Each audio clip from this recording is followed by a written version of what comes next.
Alhamdulillah, pertamanya kita ucapkan puji dan syukur, segala pujian dan syukur kepada Allah Subhanahu Wa Taala Rabbul Jalil atas semua nikmat yang Allah anugerahkan dalam kehidupan kita. Nikmat sihat, nikmat dapat berada dalam majlis ilmu, nikmat kefahaman agama, ya, sehingga Nabi sebut mayyuridillahu bihi khairan yufaqihu fid din. Antara tanda-tanda seorang hamba itu dicintai oleh Allah Taala dan Allah nakkan kebaikan baginya, maka Allah akan beri dia satu perkara, ya. Bila seorang hamba tu Allah cinta, Allah bagi dia satu perkara. Perkara itu namanya yufaqihu fid din, iaitu akan diberikan dia kefahaman agama. Macam mana Allah bagi seorang tu faham agama? Dengan seorang tu diberikan rasa seronok berada majlis ilmu. Dengan Allah Ta'ala kurniakan rasa keringanan untuk pergi ke majlis ilmu.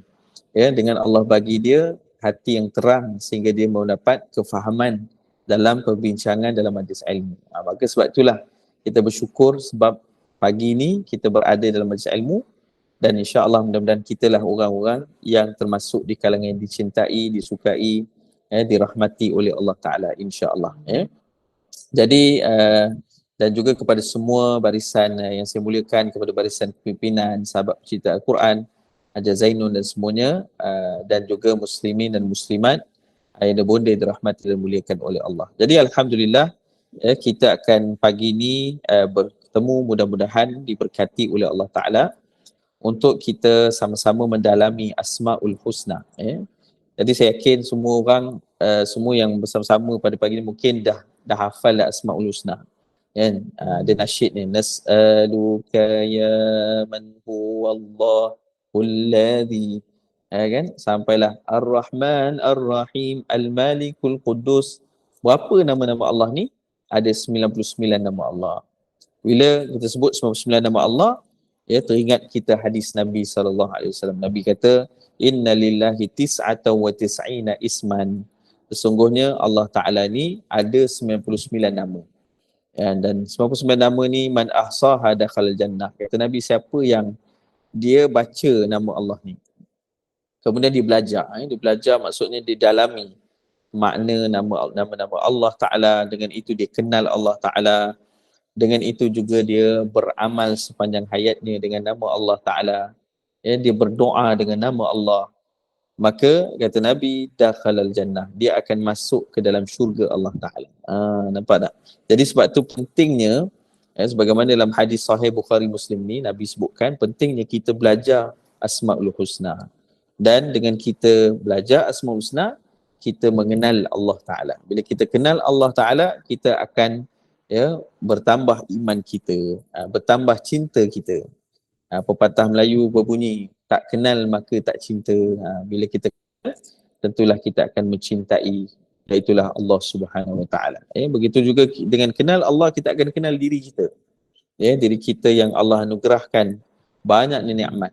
Ya, nikmat penglihatan, nikmat pendengaran, Allah kurniakan hati bagi kita, Allah kurniakan kehidupan bagi kita.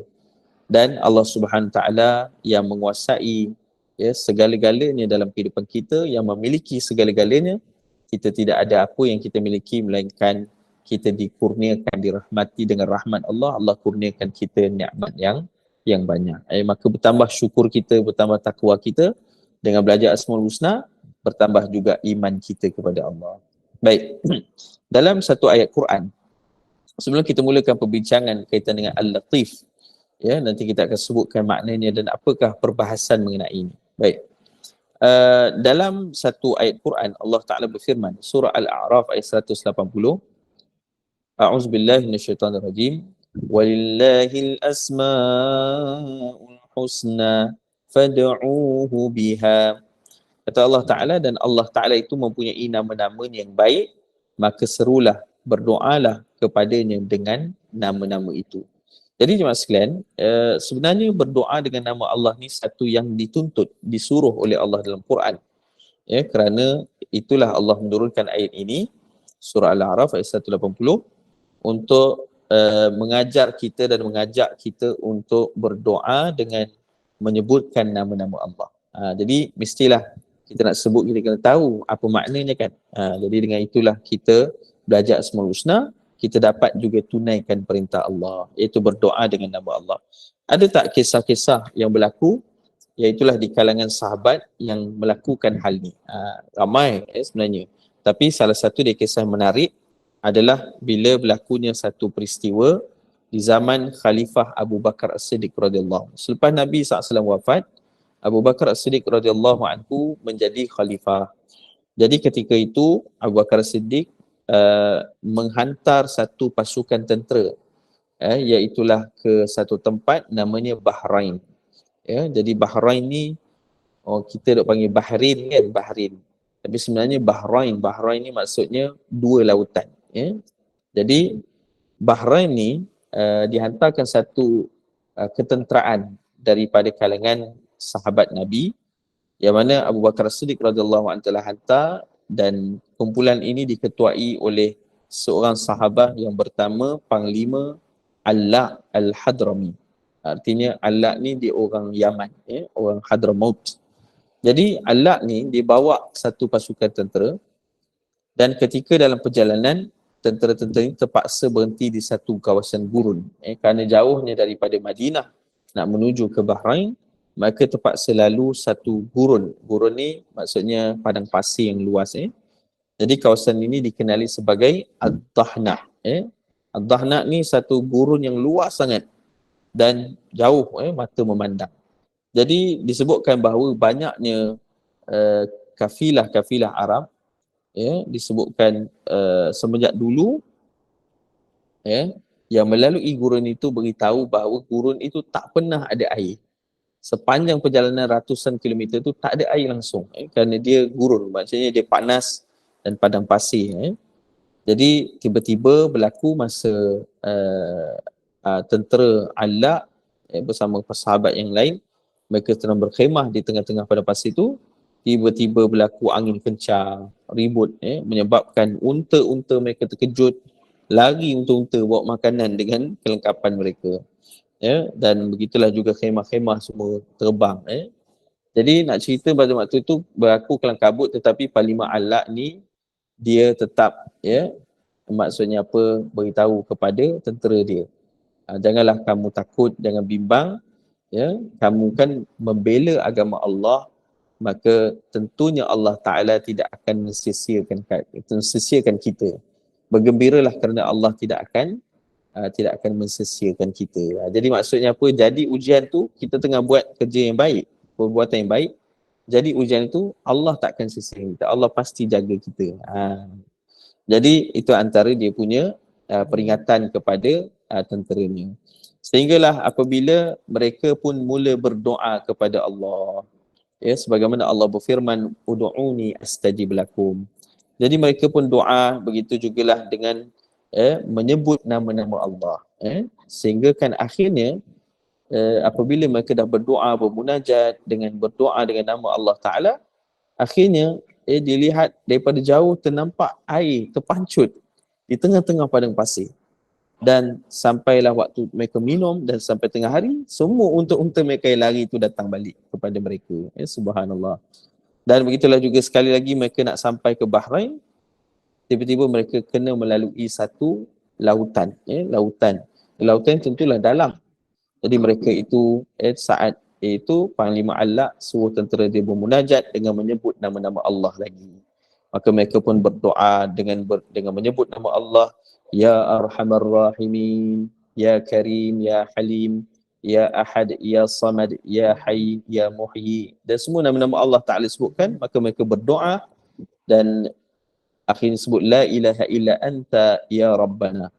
Lalu akhirnya disebutkan bahawa tiba-tiba laut tadi menjadi cetek, dan semua kuda-kuda mereka, unta mereka boleh lalu, sehingga lautan tu hanya menjadi cetek setinggi paras betis mereka saja.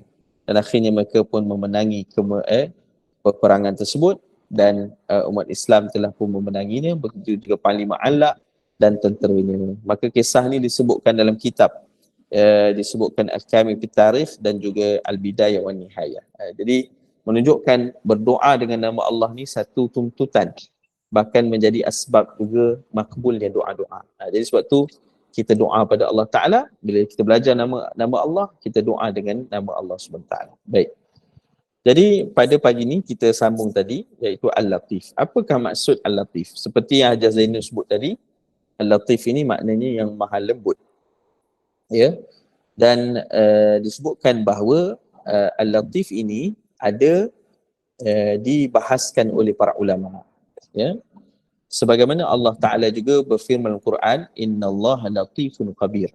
Sesungguhnya Allah Subhanahu Wa Ta'ala itu yang maha lembut lagi maha teliti dalam perkara yang maknanya pengetahuan Allah Subhanahu Wa Ta'ala, bahkan kekuasaan Allah Ta'ala, bahkan Allah ini yang maha lembut, yakni di antara nama dan sifatnya yang mulia. Baik. Jadi Imam Al-Qushairi dalam perbincangannya berkaitan dengan Asmaul Husna menyatakan bahawa Al-Latif itu ada 3 perkara, 3 aspek. Yang pertama sekali, Al-Latif itu ialah Allah Subhanahu Taala mengetahui segala sesuatu yang tersembunyi dan perkara yang halus. Jadi Allah Subhanahu Taala Al-Latif, pertamanya Allah tahu semua perkara. Jadi Al-Latifnya Allah ni, Allah tahu setiap perkara yang besar maupun yang kecil, perkara yang kata apa, yang zahir maupun yang batin. Yang keduanya, Allah Subhanahu Wa Taala yang maha lembut kepada hamba-Nya. Lembutnya Allah kepada hamba-Nya sehingga hamba-hamba ini banyak buat kesilapan kepada Allah. Kita ni khususnya tidak pernah terlepas dari buat silap kepada Allah. Sehingga Nabi SAW beritahu, kullu bani Adam khatta'un. Setiap anak Adam ni sentiasa buat kesilapan. Sentiasa buat perkara-perkara yang kata bahkan dosa. Bahkan kesilapan kepada Allah Subhanahu Ta'ala.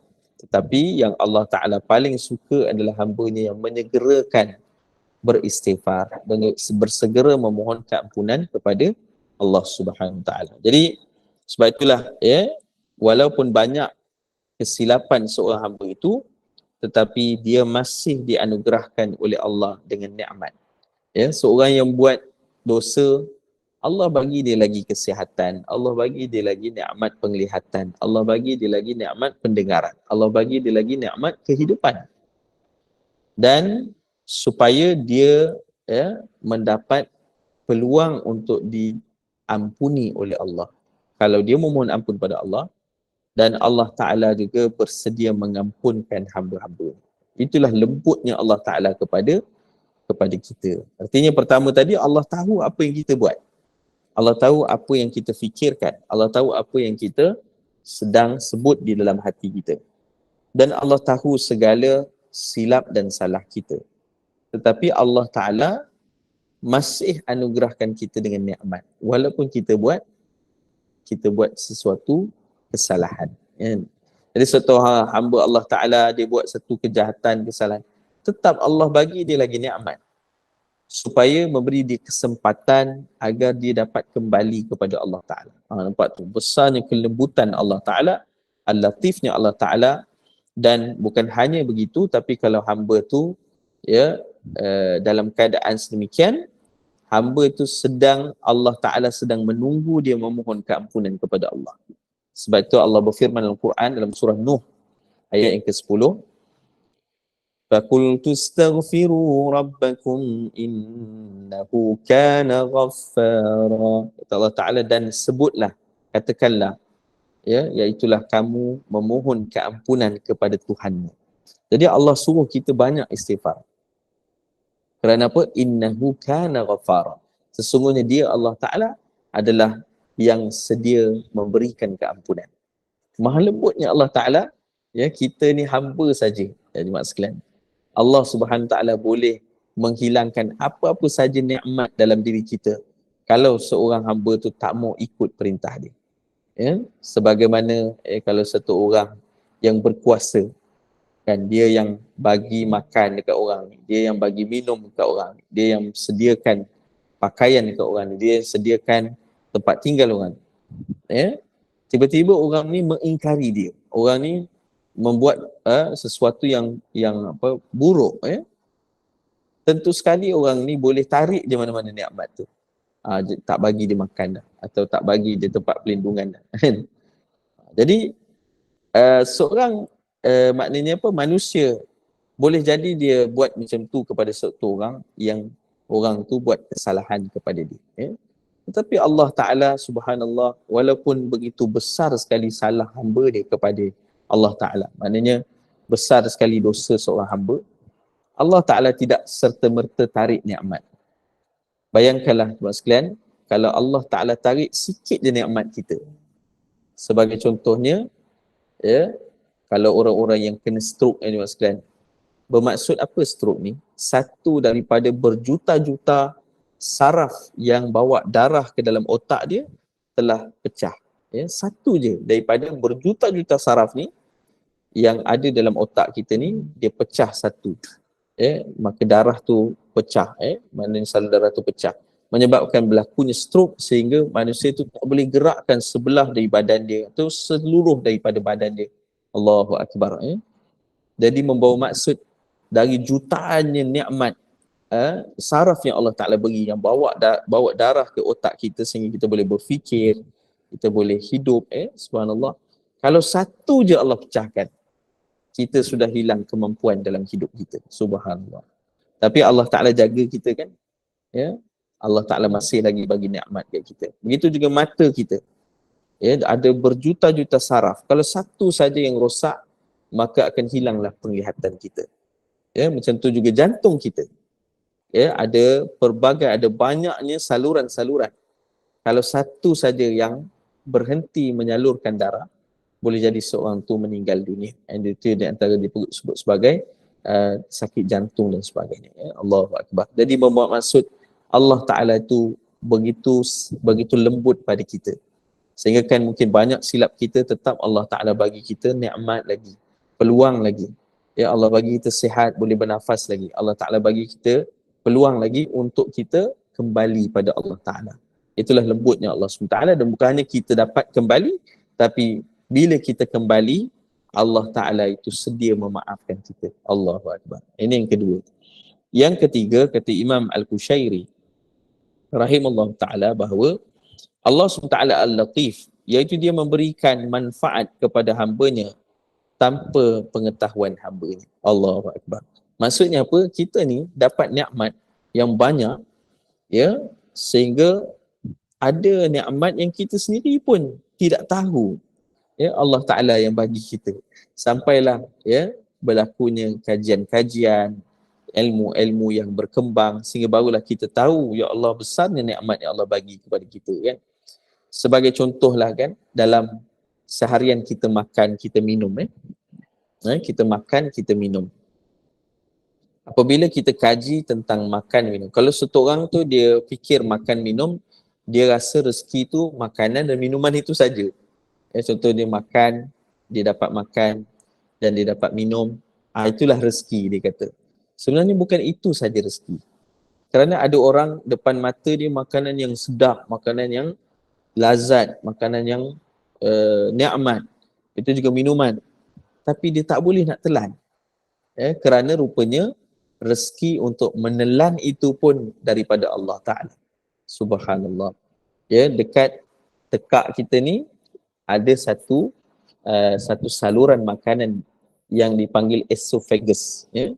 Dan esophagus ni dia berfungsi untuk menekan dan menolak makanan kita turun sampailah menuju perut kita. Dan bila sampai perut, dia akan adanya asid yang akan menghancurkan makanan tersebut dan diserap zat-zatnya. Lalu akhirnya proses itu sampailah seorang itu qada hajat. Jadi maksudnya apa? Proses penghadaman kita ni satu sistem yang kompleks.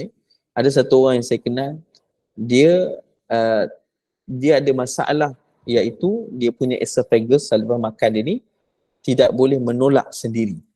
Rupanya bila kita makan, kita telan je, kita punya esophagus ni dia akan tolak sendiri. Saya tak ingat nama proses tu. Tak silap namanya peristalsis.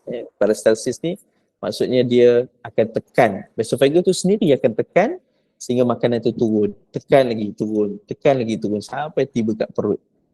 Jadi kalau kemampuan tu tak berlaku, maka orang tu dia telan, dia boleh tercekik. Sebab makanan tu tak turun ke dalam perut dia. Subhanallah.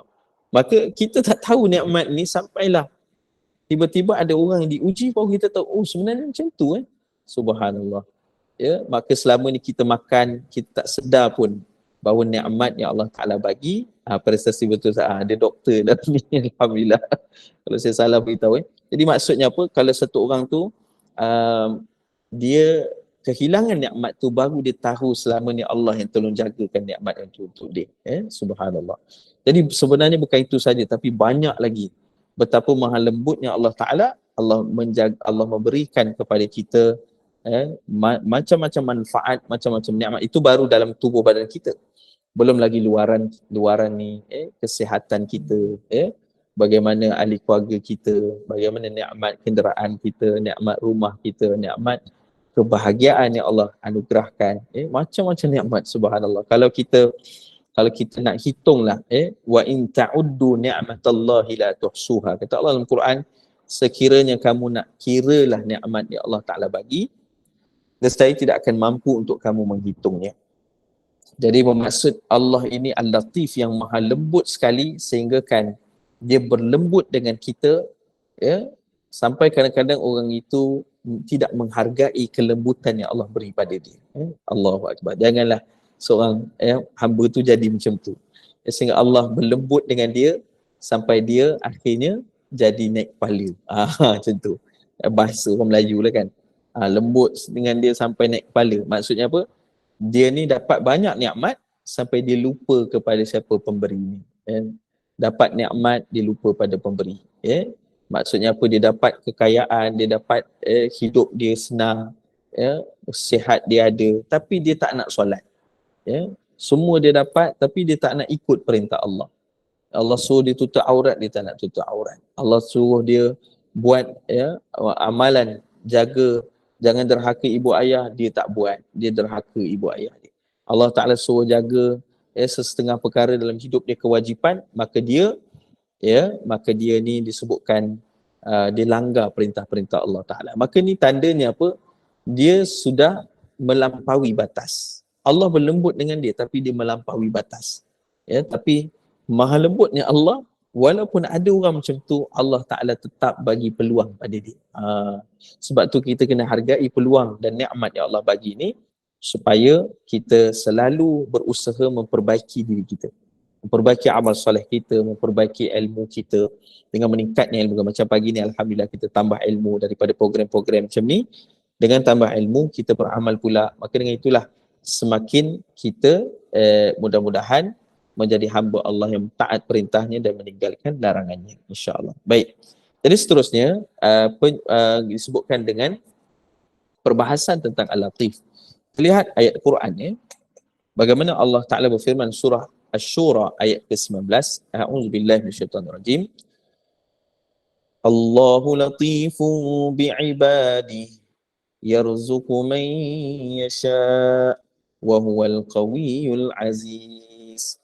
Dalam ayat Quran ini Allah berfirman, Allah Ta'ala itu latif, yang maha lembut, bi'ibadihi, dengan hamba-hambanya.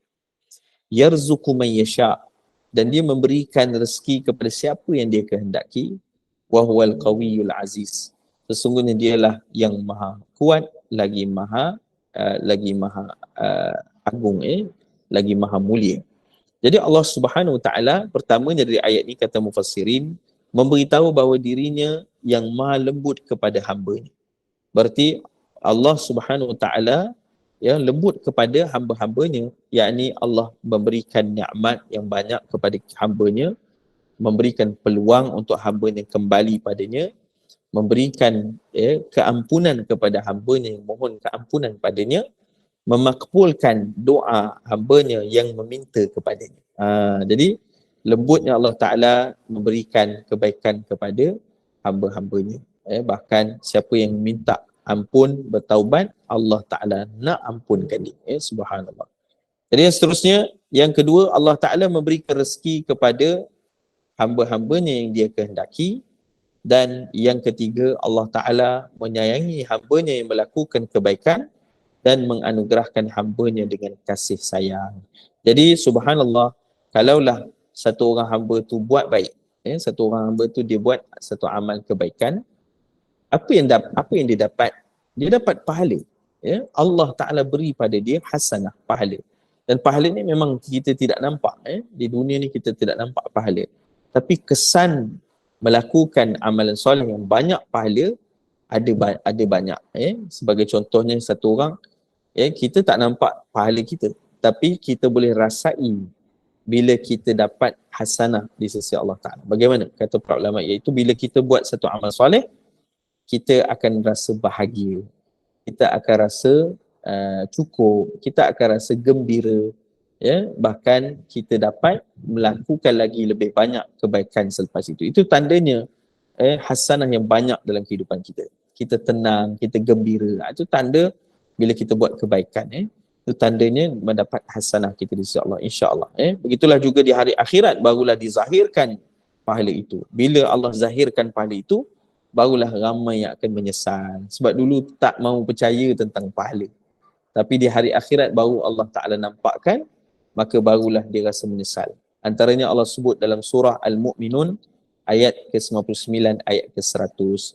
Bila di hari akhirat orang dah nampak dah nilai pahala tu, besarnya nilai pahala itu. Kerana di akhirat tidak ada lagi apa-apa yang lain melainkan pahala, hasanah, yang akan menjadikan mudah-mudahan kita mendapat rahmat Allah dan mendapat syurga Allah. Jadi, kalau satu orang di dunia dia berhutang, satu orang di dunia dia buat salah pada orang, satu orang di dunia dia makan hak orang lain, satu orang di dunia dia menzalimi orang lain, di hari akhirat dia akan dituntut kembali. Dan tuntutannya bukan dari sudut duit. Kalau dulu dunia dia curi duit orang, tapi di hari akhirat dia tak dapat nak bayar dengan duit, dia kena bayar dengan amal soleh, dengan pahala dia. Dan kalau dia tak boleh bayar dengan pahalanya, dia kena ambil dosa orang tu. Dia pula menanggung dosa orang tu disebabkan dulu dia telah mencuri ataupun dia telah pun merampas hak orang lain. Maka itu sebabnya dalam dunia ni teman sekalian, kita kena rasa takut untuk menggunakan, untuk mengambil sesuatu yang bukan milik kita. Walaupun selipar, kan. Kadang-kadang ada orang dia tak takut, kan. Dia pergi masjid, kan, dah habis dah semayang, bagus dah dia semayang. Dia pergi semayang Jumaat, dia dengar khutbah Jumaat kata, khatib kata, buanglah yang buruk, ambillah yang baik. Dia pun nak keluar, dia tengok selipar dia, buruk selipar aku ni. Selipar orang sebelah ni lawa pula, baru. Tadi kan khatib kata ambil yang baru, dia pun sarung di selipar orang lain, bawa balik. Selipar dia yang buruk dia tinggal. Dan dia kata, tentu orang yang yang aku dah ambil selipar ni, tentu dia maafkan aku, kan. Dan dia pakai je selipar aku ni, dia pun baik. Jadi dia hanya beranggapan saja macam tu, tapi hakikatnya walaupun selipar tu bukan maknanya dia ambil, benda tu biasa je bagi pandangan manusia, tapi di hari akhirat dia akan balas dengan apa dia nak balas balik. Pemilik selipar tu pun dia tak halalkan, kan, datang balik pada dia, ya Allah, dulu dia ambil selipar tu, ya Allah. Kan? Dah lah baru beli, ya Allah, kan. Akhirnya nak balas macam mana? Kena bayar dengan pahala. Pahala dia dulu bayar tu orang tu. Kalau tak ada pahala, ambil dosa orang tu. Hanya kerana sesuatu milik yang bukan milik dia yang dia ambil ketika di dunia. Allahu Akbar. Tu baru selipar, belum benda lain lagi. Kan? Jadi sebab itulah kita kena sentiasa berhati-hati. Lepas tu Imam Malik Ibn Dinar, seorang ulama namanya Malik Ibn Dinar, dia adalah seorang ulama yang sangat takut menggunakan benda orang lain. Barang orang lain dia memang takut nak pakai. Dan diriwayatkan kisah dia ni dalam kitab yang dikarang oleh Imam Ghazali rahimahullah ta'ala. Mukasyafatul Qulub nama kitab tu. Jadi Imam Malik bin Dinar dijadikan contoh. Kerana anak murid dia beritahu bahawa dia kalau pergi mana-mana pun, hatta ke Mekah Al-Mukarramah, dia takkan menggunakan bekas yang ada kat situ. Walaupun bekas tu memang digunakan untuk minum air zam-zam, itu pun dia takut nak pakai. Sebab dia takut dan dia risau nanti dia ditanya oleh Allah. Nampak? Jadi sebab itulah kita kena berhati-hati. Itu dipanggil takwa. Baik. Jadi yang ketiga tadi, Allah Ta'ala menyayangi hamba-Nya yang melakukan kebaikan. Jadi bila kita buat amal kebaikan, Allah sayang pada kita. Allah Ta'ala suka pada kita. Walaupun kebaikan tu tidak dihargai oleh manusia. Boleh faham Sebab apa? Kadang-kadang ada benda baik yang kita buat, manusia tak membalasi kebaikan itu. Sebagai contohnya, kita buat baiklah pada seorang ni, tapi bila dia dah senang, dia lupa kita. Sampai kita mesej pun tak reply. Contoh, berlaku semalam saya sembang kawan saya kan. Adalah dia cerita kan. Tapi saya terfikir kan, maksudnya apa? Orang nak balas baik kita memang tak mampu. Atas sebab itulah kita membesarkan anak-anak kita, anak-anak kita, zurat-zurat kita, bukan dengan sebab supaya mereka membalas kebaikan kita. Tak ada ibu, yang saya yakin tak ada ibu dan ayah yang besarkan anak dengan tujuan nanti dia besar, dia boleh balas balik kebaikan pada aku. Tak ada. Itulah ikhlasnya ibu ayah. Subhanallah. Maknanya apa dia buat? Dia besarkan anak tu semata-mata untuk anak ni jadi orang yang berguna. Anak ni jadi hamba Allah. Anak ni jadi orang yang beriman. Dia tak dapat balasan pun tak apalah. Kerana dia yakin balasan yang sebaik-baiknya adalah dari Allah Ta'ala. Jadi hidup kita pun macam itulah. Kerana bila kita buat baik, ada kalanya kebaikan kita tu tak dibalas. Kita buat baik pada orang, orang tak terima kasih. Orang tak hargai. Hari-hari orang ni datang bersihkan surau, tak ada bayaran. Bersihkan surau, kemas surau, tapi tak ada orang pun terima kasih kat dia, hargai dia. Walaupun tak ada satu manusia pun yang membalasi, yang berterima kasih, yang memuliakan seorang tu atas kebaikannya, ingatlah kebaikan itu tetap dihargai oleh Allah. Allah Ta'ala akan balas kebaikan tu, dan kebaikan yang Allah balas tu setimpal, bahkan lebih daripada apa yang seorang manusia itu buat. Sebab tu Allah berfirman, فَمَنْ يَعْمَلْ مِثْقَالَ ذَرَّةٍ خَيْرًا يَرَهُ. Lembutnya Allah Ta'ala, walaupun satu orang hamba dia buat satu amal sebesar zarah. Zarah ni kita tak nampak, dan erti yang lain juga, maksudnya dia buat satu amal, dia orang lain tak hargai amal tu. Zarah ni macam habuk kan, kalau melekat kat kaki kita, apa kita buat? Kita simpan ke habuk tu? Tak ada, kita akan tepis dia, kita akan buang dia, kita akan pastikan dia tak melekat kat kaki kita. Kita timbang ke habuk? Kita tak timbang. Kita kira ke jumlah habuk? Kita tak kira. Maknanya tak ada satu penghargaan pun kita kepada habuk itu ataupun zarah itu. Jadi boleh jadi kebaikan kita buat macam itulah di pandangan manusia. Tak ada orang hargai, tak ada orang yang muliakan kita. Tak ada masalah. Kerana apa? فَمَنْ يَعْمَلْ مِثْقَالَ ذَرَّةٍ خَيْرًا يَرَهُ. Yang pastinya janji Allah, Allah akan balas kebaikan itu. Jadi jangan risau buat kebaikan, kerana Allah pasti akan balas. Dan Allah akan balas bukan hanya di akhirat, tapi di dunia lagi Allah akan balas, insya-Allah. Orang yang biasa buat baik, kata Nabi, wallahu fi auni al-'abdi ma kana al-'abdu fi auni akhihi. Satu amalan soleh, kebaikan dibuat oleh seorang hamba kepada hamba yang lain. Artinya dia buat kebaikan, dia tolong satu orang, Allah akan pandang dia dan Allah akan tolong dia dunia dan akhirat. Jadi lembutnya Allah SWT, Allah anugerahkan kita dengan kasih sayangnya bila kita mentaatinya. Sebagaimana dalam satu nasyid kan, dari kumpulan Raihan, selangkahku kepadamu, 1000 langkah kau padaku. Bolehlah sikit-sikit menyanyi kan. Kalau tak panggil ceramah, boleh panggil menyanyi. Panggil nasyid. Jadi apa maksud kalimah tadi? Selangkahku kepadamu. Kalau kita selangkah kita dekat pada Allah, kita buat amal kerana Allah, kita buat kebaikan kerana Allah, 1000 langkah Allah akan dekat pada kita. Maksudnya apa? Kalaulah kita ni, satu orang hamba ni tak buat baik pun Allah bagi nikmat kat dia, apatah lagi kalau orang tu selalu buat kebaikan, maka lebih lagi Allah akan dekat dengan dia, lebih lagi Allah akan rahmati dia, lebih lagi Allah Ta'ala akan membalasinya dengan kebaikan. Maka sebab itulah kita kena ingat dalam hidup kita ni ada Allah Al-Latif, Allah Ta'ala yang lembut dengan kita. Maka bila dia dah berikan kelembutan pada kita, maka balasilah maka lakukanlah dengan kebaikan. Sebab Allah Ta'ala beri lembut pada kita, kenapa? Sebab Allah Ta'ala nak kita ni jadi orang yang sentiasa dapat perbaiki diri kita. Menjadi Allah bagi kita nikmat supaya kita ni dapat renung nikmat ini dan bersyukur pada Allah. Allah bagi kita dengan sihat supaya kita dapat guna sihat ini untuk buat amalan kebaikan, kebajikan. Allah Ta'ala beri kita umur untuk kita buat amalan soleh supaya kita dapat mentaati Allah Ta'ala. Allah bagi kita peluang dan masa serta pintu keampunan yang luas sebab Allah Ta'ala nak ampunkan kita supaya kita dapat masuk syurga Allah Ta'ala. Nampak tak betapa banyaknya kelembutan Allah Ta'ala kepada kita. Baik, jadi yang seterusnya adalah amalan. Ya. Apa yang kita boleh amalkan ataupun kita boleh renung dan amalkan daripada Asma'ul Husna Al-Latif. Penting juga kita tahu tentang apa yang kita boleh amalkan. Baik, pertama sekali, kata para ulama bahawa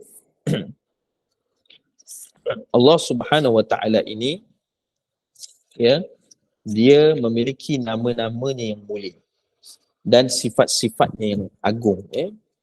Maka Allah Ta'ala itu suka jika nama dan sifatnya itu nampak bekasnya kepada hamba ni. Ya? Apa maksudnya? Sebagai contoh dalam satu disebutkan hadis, ya, innallaha jamil wa yuhibbul jamal. Allah itu yang maha indah dan Allah sukakan keindahan. Jadi kita sebagai orang mukmin, rumah kita biar kemas, ya, biar cantik. Allah suka pada cantik itu, ya. Dan kerana Allah itu yang maha indah, yang maha indah, ya. Jadi biar kita ni sesuatu yang kita, maknanya tempat kita ke, kalau pakaian kita pakai yang kemas, ya, yang bersih, yang baik, ya, tak menjadi kesalahan. Seorang sahabat tanya Rasulullah, salah ke kami pakai pakaian yang bagus-bagus, yang baik-baik? Berarti kalau bagus dan baik ni pakaiannya lebih mahal ataupun materialnya lebih bagus, tentunya harganya tinggi sedikit. Adakah itu bermakna kami takabur ya Rasulullah? Ya? Nabi kata tidak. Pakai pakaian yang baik, ya, atau sesuatu yang baik itu tak ada masalah.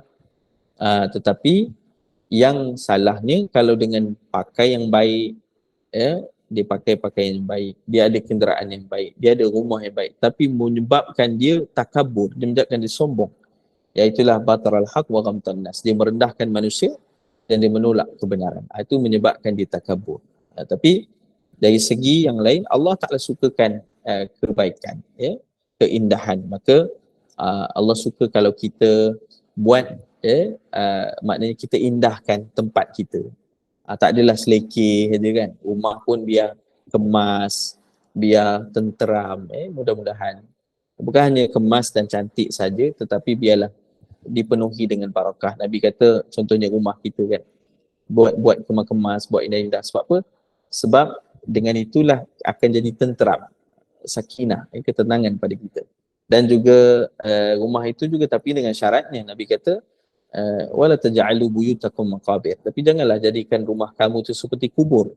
Ya, dicantik tapi sunyi daripada ayat-ayat Al-Quran, sunyi daripada majlis ilmu, sunyi daripada solat di dalamnya. Maka hidupkanlah amal dalam rumahmu agar rumah itu menjadi sesuatu yang bukan hanya memberi kebahagiaan tetapi keberkatan di dalam kehidupan kamu. Jadi itu contohnya.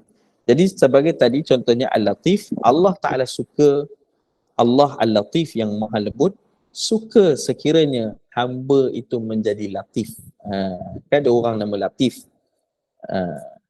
tapi bukan lembut yang, jangan salah faham lembut yang lain. Kan ada orang macam sebahagian murid saya lah tanya, Latif tu yang lembut macam mana Ustaz? Lembut-lembut macam lembut sotong-sotong ke? Bukan. Bukan suami kucing sotong, bukan kan.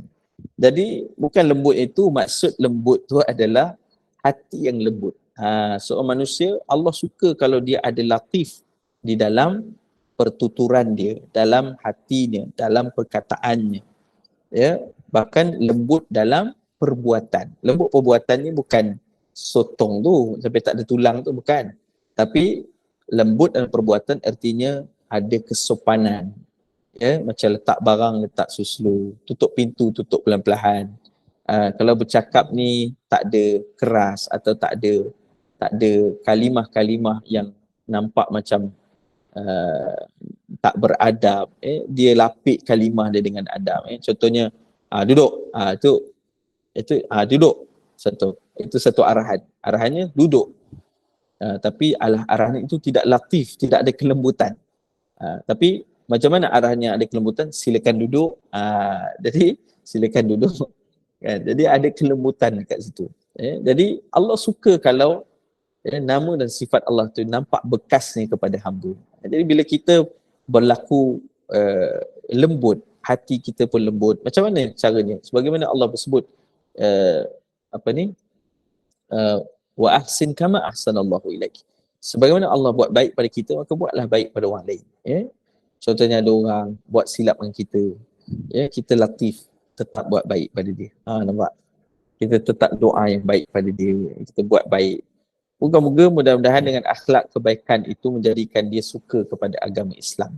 Seperti mana Nabi SAW, ramai musuh-musuh baginda yang buat buruk pada Nabi, tapi Nabi balas dengan kebaikan. Maka berlembutlah dalam perkataan. Sehingga kan subhanallah dalam Quran, Allah Subhanahu Wa Taala memerintahkan kepada Nabi Musa dan Nabi Harun alaihi salam untuk berdakwah kepada siapa? Fir'aun. Fir'aun ni siapa? Fir'aun ni teruk. Nah, Allah Ta'ala beritahu dalam Quran, dia adalah aliyum, maknanya Allah SWT beritahu bahawa min Fir'aun innahu kana aliyan minal musrifin. Fir'aun ni, dikata dialah yang Allah Ta'ala beritahu dialah yang paling teruk kesesatan. Sebab apa? Dia mengaku diri dia Tuhan. Tetapi orang yang teruk macam tu pun engkar macam tu. Dia bunuh anak-anak lelaki orang Bani Israel, orang-orang beriman. Dia buat macam-macam. Tetapi tetap bila Allah perintahkan Nabi Musa AS datang berdakwah pada Fir'aun, Allah suruh cakaplah dengan Fir'aun bisautil layyin, dengan suara yang lembut. Subhanallah. Nabi Musa tu disuruh pergi Fir'aun dakwah dengan cara yang lembut, dengan suara yang baik, yang lembut kepada dia. Padahal dia mengaku Tuhan. Kalau ikut kemurkaan lah kan, seorang raja lah, ada orang dekat rakyat dia yang mengaku diri ni raja dan buat pula kezaliman, buat pula perkara-perkara yang jahat. Tentu sekali raja ni tak nak buat baik pada orang tu. Tetapi subhanallah, walau seburuk itu Fir'aun, Allah Ta'ala suruh Nabi Musa datang jumpa Fir'aun, dakwah dengan suara yang lembut. Ya Allah. Jadi kalau Fir'aun pun kena datang dengan suara lembut untuk dakwah dia kembali pada Allah, apatah lagi orang sekeliling kita. Maka kalau anak-anak kita, kita nak cakap, nak tegur dia, maka bisautil layyin, dengan suara yang lembut. Datangkan kelembutan di dalam dakwah, ternyata akan beri kesan yang hebat. Apabila satu ketika saya pernah ada pengalaman lah, tapi ni cerita satu surau. Surau ni dekat Gunung Everest. Saya tak nak cerita surau kat mana lah, tapi nak beritahu kata ada satu orang hamba Allah ni, dia jadi AJK di dalam surau tu. Tetapi dia tak suka betul budak-budak remaja. Satu hari ada satu orang pakcik ni, dia orang dakwah lah, orang tabligh. Dia jemput satu orang budak ni. Budak ni ialah budak yang jenis berpeleseran, pakai seluar jin ada terkoyak, rambut pun rambut pacak pang tu macam berus jamban kan, dia punya rambut tu kan. Jadi pakaian dia pun muka tengkorak, sebab muka dia pun dah macam muka tengkorak juga. Jadi dia ajak budak ni pergi surau. Sebab apa? Nak ajak dia balik kepada Allah supaya dia solat dan sebagainya. Jadi pakcik ni bawa lah. Jadi budak ni tadi masuk surau, dia Muslim tapi mungkin dia tak ada ilmu sebab. Jadi dia nak belajar balik lah, dia dah ada minat pakcik ni ajak dia. Jadi pakcik ni pun letaklah, dudukkan dia dekat surau, dekat atas sejadah. Tiba-tiba datang satu orang EJK ni, dia datang, dia lari kat situ. Kemudian budak ni tengah duduk atas sejadah, dia tarik sejadah tu. Waktu dia tarik sejadah tu, dia kibah-kibah, dia kata, najis, dia kata. La ilaha illallah. Budak tadi tu terus terasa hati dia, terus keluar dan dia kata kat pakcik yang ajak dia tu, dia kata, pakcik, saya ni najis pakcik. Saya tak boleh datang sini, saya najis. Pakcik kata, maafkanlah pakcik tu, dia mungkin tak tahu kan. Dia akhirnya budak ni kata, saya tak nak masuk lagi dah surau, sebab saya najis. Terus dia pergi. Allahu Akbar kan. Jadi dah rugi dah dakwah pada satu orang. Boleh jadi kalau kita berlembut dengan orang itu kan, tak apalah, duduk sekejap. Kemudian bagi dia kain, tukarkan kain dia, solat. Kan akan nampak mudah-mudahan dia dapat hidayah Allah Ta'ala. Kan akan nampak di situ dakwah yang lembut, yang akan tarik hati orang yang jauh daripada agama. Sedangkan pada Fir'aun pun kena cakap lembut, apatah lagi pada orang lain. Ada ke orang lain yang sekeliling kita yang dia buat buruk, dia mengaku diri dia Tuhan? Tak ada kan. Jadi tak ada, maknanya lagi lembut kita cakap dengan dia. Kalau dia nak suruh dia buat sesuatu, solat, jomlah kita pergi solat kan, kawan sekerja, jomlah kita solat, tak apalah pergi dulu, esok ajak lagi, esok lusa ajak lagi. Akhirnya lama-lama dia pun akan tertarik untuk buat amal. Macam tu juga ahli keluarga kita dan sebagainya. Jadi sebab itulah Al-Latif boleh kita contohi, boleh kita ambil sebagai amalan dalam hidup kita. Yang keduanya, Allah Subhanahu Wa Taala yang maha lembut sentiasa memberikan perintahnya sesuai dengan kemampuan hamba. Jadi Allah Ta'ala ni dia maha lembut pada kita. Dia bagi kita perintah yang kita boleh buat. Solat 5 waktu sehari semalam, puasa, zakat, haji dan sebagainya. Maka ada pula rukhsah. Rukhsah ni apa? Keringanan yang Allah Ta'ala bagi supaya kita dapat melaksanakan amal itu. Sebagai contohnya solat. Allah bagi rukhsah. Bila kita pergi musafir, solat kita boleh jamak, boleh kasar. Boleh dihimpunkan maghrib, solat zuhur dengan asar dan dikasarkan, dipendekkan 2 rakaat. Manakala maghrib isyak juga boleh dikasarkan dan dijamakkan sekiranya kita berjalan melebihi 2 marhalah ataupun 90 km. Maka itu rukhsah. Kalau kita tak boleh berdiri, Allah izinkan kita duduk. Kalau kita tak boleh duduk, Allah izinkan kita berbaring. Kalau kita nak berwuduk, kita tak ada wuduk, Allah izinkan kita bertayamum. Jadi macam-macam keringanan yang Allah Ta'ala bagi. Maka hambanya pastilah manfaatkanlah al-latifnya Allah Ta'ala ini dengan sentiasa kita taat perintah Allah dan melakukannya dalam apa jua hal dan keadaan. Ini yang kedua. Yang ketiga, al-latifnya Allah Ta'ala, itu Allah menyampaikan keperluan hambanya tanpa hambanya perlu bersusah payah. Kita kena ingat bahawa macam mana Allah bagi nikmat pada kita sehingga kita tak perlu bersusah payah sangat pun untuk melakukan sesuatu. Maka hargailah nikmat itu. Sebagai contohnya diri kita kan, kita ni kalau kita nak berjalan, kita tak perlu berfikir untuk gerakkan kaki kita. Kita tak perlu berfikir untuk kelipkan mata kita. Kita tak perlu berfikir untuk menggerakkan jantung kita, mendegupkannya setiap masa. Tak perlu kita berfikir, tak perlu kita bersusah payah. Atau kita terlena pun jantung kita masih berdegup. Itu tandanya Allah yang menjagakan untuk kita. Maka hargailah nikmat Allah bagi dengan kita lakukanlah yang Allah sukai, amalan soleh, dan tinggalkanlah larangan Allah Ta'ala. Dan yang terakhir sekali, al-latifnya Allah Subhanahu Wa Ta'ala, iaitulah Allah Ta'ala sangat dekat dengan kita. Maka sentiasalah permudahkan, maka Allah Ta'ala sentiasa permudahkan urusan kita, dan Allah Ta'ala sentiasa memberikan kepada kita peluang untuk kembali padanya. Jadi maksudnya apa? Allah yang maha lembut, Allah dekat dengan kita. Dekatnya Allah Ta'ala maknanya apa? Bihablil warid, lebih dekat daripada kita punya halkum. Dekatnya Allah dengan kita. Artinya selalulah kita memohon pada Allah Ta'ala. Kita doa, contohnya ada anak ke cucu ni, dia ni bertuah sangat orang, maknanya perangai dia tu bertuah sangat. Maka tak salah kita nak doa, Ya Latif, Ya Latif kan. Wahai Allah yang maha lembut, lembutkanlah hati anakku ini. Lembutkanlah sikapnya menjadi sikap yang baik, yang beradab, yang bersopan, dan sebagainya. Maka doa dengan nama Allah ini tidak jadi masalah, tidak, bahkan disuruh oleh Allah Ta'ala. Bagi kita doa, Ya Allah, Ya Latif, berikanlah aku itulah kelembutan dalam hatiku, supaya tidak jadi aku ni orang yang pemarah, ataupun aku ni orang yang kasar. Biar Allah kurniakan kelembutan pada kita.